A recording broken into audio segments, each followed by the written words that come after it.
Hi there, welcome back.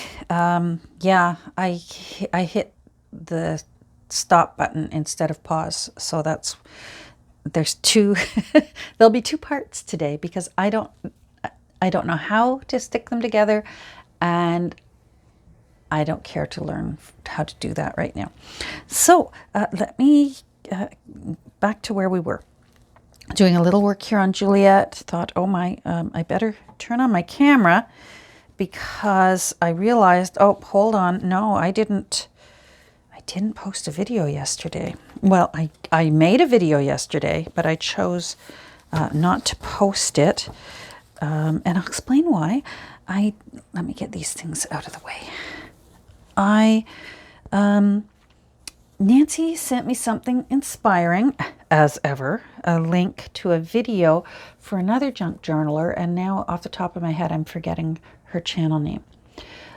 She made just a few really pretty naked junk journals, and they were naked junk journals.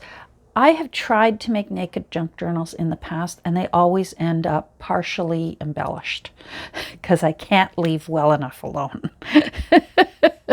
So I thought, you know what? Because Nancy said, isn't this a great idea? Because we're in a similar boat as far as too many books on my shelves over here.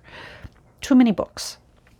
And that maybe there's someone out there who wants to do a junk journal, doesn't want to or have the time or for whatever reason to create the book part of it, but wants to have the fun of the embellishing. And I thought, all right, I am going to really try my best. It's going to take a lot of self-control on my part because I already had to control myself from making plans for embellishing. But I am going to do it, so I will still keep working on Juliet. Now, hold on. Let me go over here. Hold on. Sorry, I'm bouncing the table here. I apologize. So I've got a few books here that I am going to make into naked junk journals. And I got started yesterday, and there were actually 3 other books that I was going to make. And I gutted them. We worked on it together. We did. And, let me put those aside. And then they're the kind of publisher. These are pansy books. Aren't they pretty? So I'm going to do some pansy books. Oh, here's another one. These 3 are the exact same size. This one is a little bit thicker, but a little bit smaller surface-wise. Anyhow, so I thought with the other 3 that I was going to do, there was no publication date, but it was from a series. And I thought, I bet I can at least get a ballpark of years for when these were published. And when I looked into it more, it was really, the whole series was based, I hadn't read the books. And this is where I find, at least for me, and I know for many of you out there who create journals, I do have to look through a book and make sure that it is appropriate, because some things that used to be deemed not a problem we now know are inappropriate. I'm not going to do those ones, just to be on the safe side, because anyhow. So I put them aside, and we're going to work on these ones and make these ones into naked journals. So because I got started yesterday, the 2 of them have already been had the text block removed, and 2 of them still need their text blocks removed. So Near to Nature's Heart. Isn't that pretty? And I do need to see about cleaning them. The problem with these are all very early 1900s. If you use a baby wipe on them. Sometimes the baby wipe will also take the ink right off the book cloth. That one pretty? Strawberry Acres. This one's in a little bit more sad shape, and I may have to shabby chic this with some lace on it. And I'm letting myself do that because it's the cover and it's not going to be, I will not be touching the inside. So I'm not sure if this one has a year either. Oh, there we go, 1911. So it's 110 years old. That's very pretty. So we might as well, what have we got? We got about 15 minutes left. Hold on, I'm going to sit down. Oh, hold on. Sorry, I'm banging my head on my camera. So I'm going to just... Oh, I keep banging everything today. So let's just take this apart. I may turn my light on. I hope it's not too glary. There we go. Blade. Hopefully these cooperate and are quite easy to take apart. They're definitely going to need some reinforcing on those spines. Those spines are very old and very tired.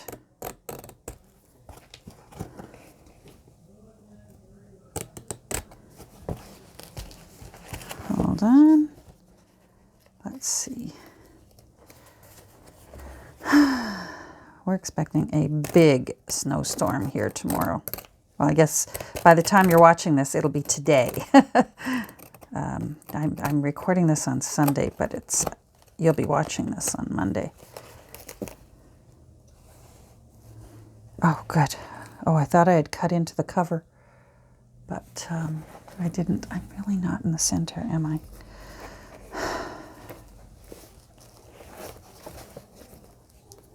Hold on.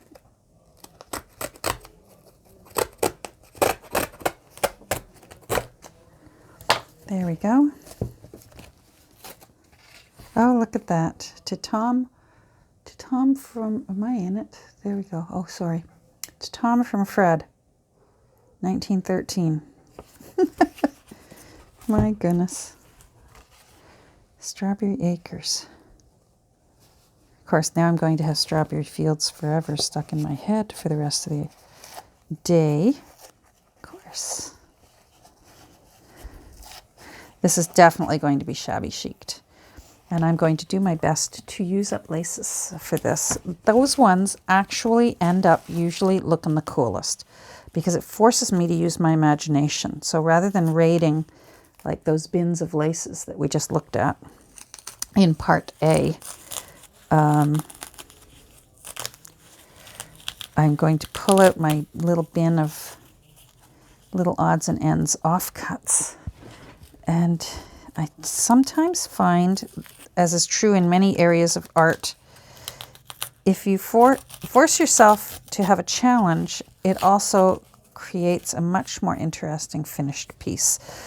For example, I remember in art, when I was taking a course down at the Art Gallery of Ontario, and, they're very common. The timer goes on, get your, whether it was charcoal, pencil, Conte, onto the paper, and the timer's going, and that's how much time you get. I used to love that because, other times I would just spend hours and hours fussing over an art piece, and yet when I would do one with the timer going, whoa, it would come out really cool because I challenged myself. All right, so there we go. This will definitely be a challenge. Look at that. Oh my goodness. So I'm going to have to figure out, I really doubt with a 110-year-old book, and I suspect those other ones are around the same age. Pardon me. I will use a soft eraser. This one's actually not too bad. And clean them up as best I can. And then I will simply seal them with aerosol Mod Podge. So if there's any grime or 110-year-old dirt stuck to the... I'm just curious. Then it will be safely underneath a nice layer of sealant, and we will seal in the 110-year-old grime. All right, so that one is done, and now this one I just want to see. Just looking for another eraser. I tend to use one of my erasers to hold pins in at an arm's reach. And I know I've got another one here somewhere, another nice soft eraser. Do you think I can find it? Well, let's just leave them on there for now. I hope you're all doing well.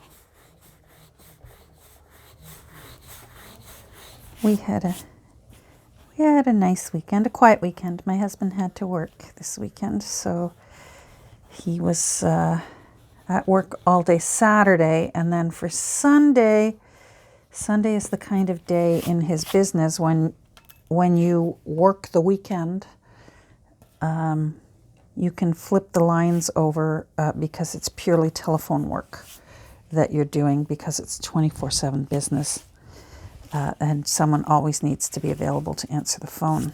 Yeah, you know what? I just love that kind of grimy grunge. That's got character. I don't mind this.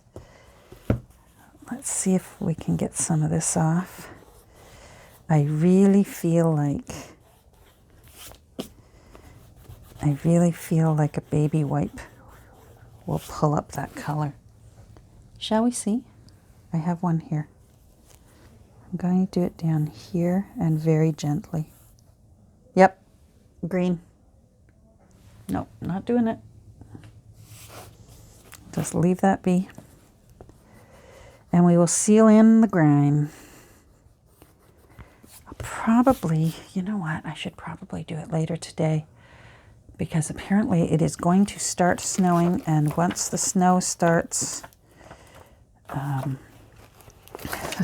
apparently we are due for a doozy, apparently. I'm just going to see if I can go down here. I'd like to save this part of the end papers. I'm not sure. I think I'm going to replace this, but I can still make use of this. See how they're the exact same? So don't be too upset. I will use the loose ones.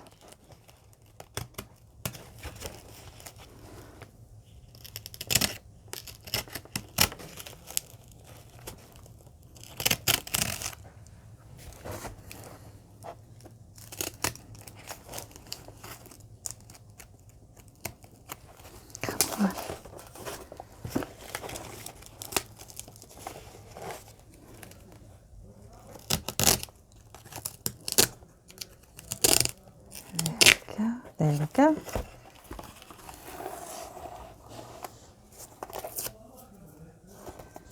There we go. I don't know if you can hear my husband. He's on the phone down there. He's working. He's a good boy. All right, let's see here. So, not much else exciting around here. I must say, I'm so happy with my laces. I've left them out on the table just because I like looking at them for now. Do you ever do that when you clean a room and you like to just walk past the door and look at it again? Because it just looks so nice. Oh, what's this? To dear Rita, with best wishes for Christmas from your friend Louise. Oh, well, that's going to have to go back in, isn't it? All right. Let's see here. That got stuck in. I'll choose a lot of the nicer pages I have a feeling these are all cracky. Let's find one and see. I guess that means I can peel this off because I'm going to use the loose ones. Oh yeah, that's soft. That'll sew nicely. All right, I'm going to... These older books are the kind that I like to sew with the sewing machine, sew the lace right onto the cover. And it's because that card stock is kind of soft and pulpy. But it allows for the sewing machine to go through nicely. Sorry if I'm not... I didn't put my tripod in the best spot, but I don't feel like changing it now. Oh, yeah, pages. So I'll choose some, the chapter pages and that have a cool, that look kind of fun, and I'll include them in with these naked journals. It's going to take a lot of strength for me not to start making, front pages for the chapters, or not start styling the main front page for the book. But I am determined to show some self-control and not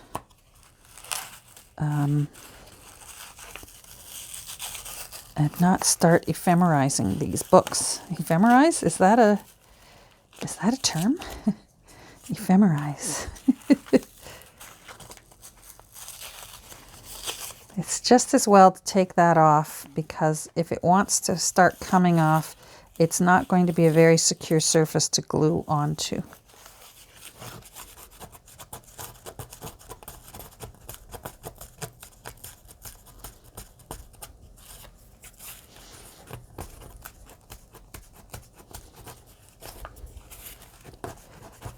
There we go. Alrighty. So that's good. So I'm going to put these aside for now. I'm going to have to start a page in this year's book for these 4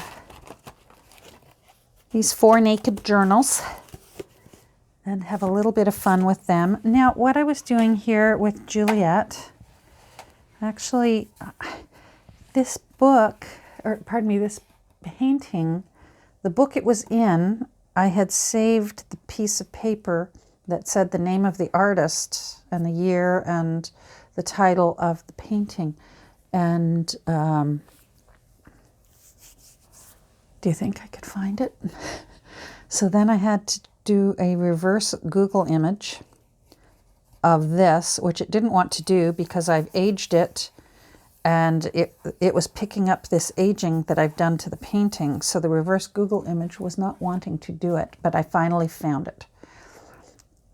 And he was a Dutch painter, Gerard Terborch. You know what? I'm going to have to go find it again. And this is one of those paintings that didn't really get a title. It's just, people just call it what it is. And so it's usually a woman in black reading a letter, a widow reading a letter, lady reading a letter, young lady reading a letter, because she does look very young in that painting. I think she's a very young widow. Anyhow, so I did find it, and now I feel better. Now, this, I want this to be kind of messy, like an all sorts book. So I've already been, that was another thing that I explained in yesterday's episode that got ditched. I changed my mind about the deckled edge on the marbled papers. So you'll see here, although there's still deckled edges, the marbled paper were a little bit more fibrous. I believe they were handmade, which wouldn't surprise me. So, and handmade papers can be a little bit more fibrous. And the deckling just didn't look smooth to me. So thank goodness I deckled them a little bit longer, and I was able to, there's one there. I just gave it a smooth edge. Here it is right here, that one. And then there's one in the center somewhere. But I did like the deckled look. So what I did was, many of the tea-dyed blank papers that I put in, I went back and deckled those edges. So this is just copy paper, tea-dyed copy paper. And it deckles quite nicely with just a torn edge ruler. And I like that rough look. So what I'm anticipating with this book is lots of little hunky chunks of snippets of fabrics here and there sewn in. I've decided to use black threads on this one, and I'm anticipating an abundance of black threads. I'm anticipating her to be, because she looks like she's a young widow, that maybe, after her mourning time is over, that love will smile on her once again, and she will find love and happiness, or not love if it's meant to be, but happiness. She will find happiness and joy, and so that's my thinking. Although I've got to see, there I go again, trying to starting to get myself onto a theme. I anticipate this looking very messy, very grungy, very scattered, and I want to use these tickets down one of the pages just as a little edge trim, but I actually want the other side. What I did was I stamped the other side, 263, 264. They're just random numbers that I used. I've got a stamper that does this, and so I anticipate I'm going to sew that down one side with the sewing machine with the black thread. Yes, I hear you. I don't have to obey you. You're just there as a little nod. So and then it will be a tuck spot somewhere. I'm anticipating that I also want to use some of my really pretty golden sari silk. I have a feeling, I keep having to correct myself because I'm veering over to this side of the screen. So I'm quite sure when I watch this in about an hour, I'm going to do a head thump. Anyhow, I anticipate, I don't want to put an eyelet through it because she's so pretty here. But usually these little books that are fat, which is what this one is, can get quite an alligator mouth on it. So I anticipate that she's going to need ribbons to hold her closed. So far, this is what I think I'm going to use. We'll see. All right, you know what? If I add up part A with this one, part B, we are at 30 minutes, and I do want to get to work. I'm anticipating a lot of sewing, and there's just no, I got an itchy nose. You know what that means? There's just no, for me, effective videotaping when I'm working at my sewing machine. So I will bid you adieu. Wish me well. I'm probably going to have a lot of shoveling ahead of me because they're calling for a lot of snow. Fortunately, we have a cute little snowblower that just does a terrific job, and it's actually a lot of fun. I like it. Take care, and we'll talk soon. Bye. Have a great rest of your day.